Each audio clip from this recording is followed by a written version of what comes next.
Stephen Graham is a local Plymouth artist with a unique story to share, his uncle's story. Stephen's uncle, Richard Graham, was a closet artist from the Boston area. Richard had no art school education or training, only an incredible passion and imagination. Richard passed away in the 1990s, but left over 3,000 pieces of work hidden in his Cambridge home. Stephen, who was mentored by his great-uncle and is the sole advocate for his uncle's collection.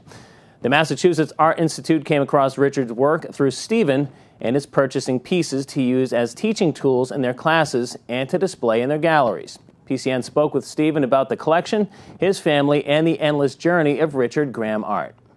Well, what inspired my art was my uncle. You know, just years and years of it, you know. Going down the hall and seeing the man there in the red hat.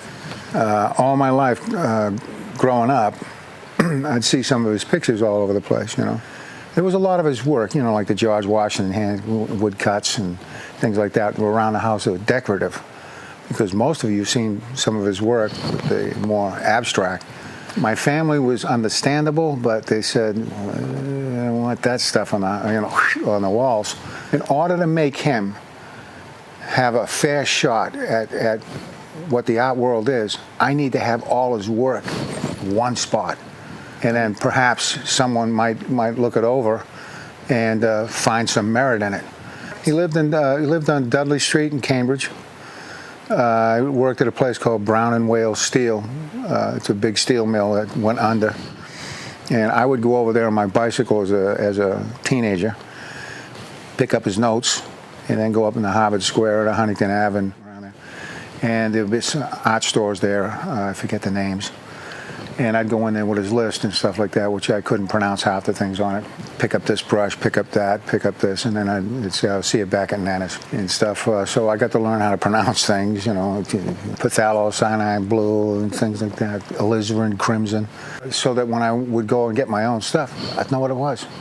I was like his, what would you say, protege or something, like I'd come back up there or something, and he'd pile up a bunch of books and put an easel on it, and he'd tell me what to paint and stuff. Not that I knew what I was doing. Just say, I like cadmium yellow, Steve. Put some cadmium yellow on that. Don't worry about the lines, you know.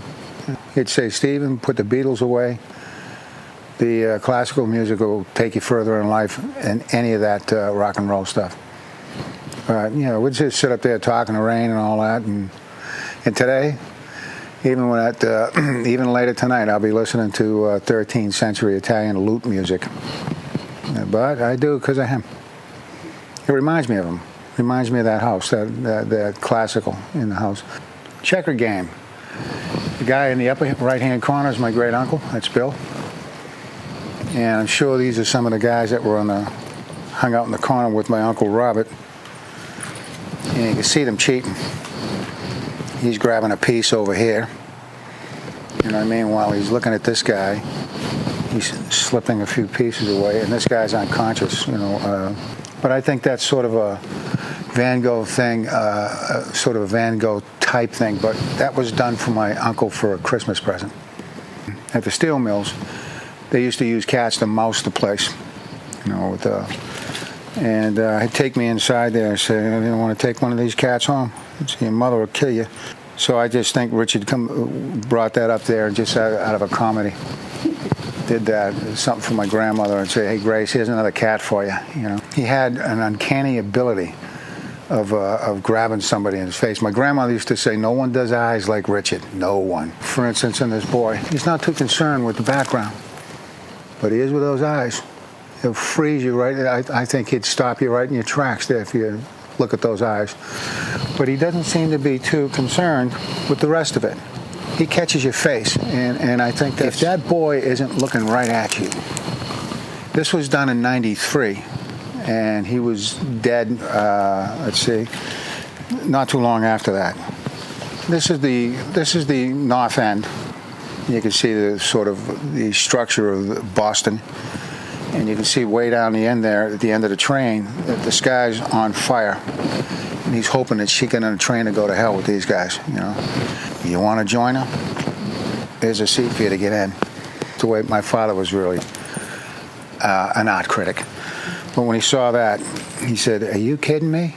what the hell kind of painting is that? I said, a good one.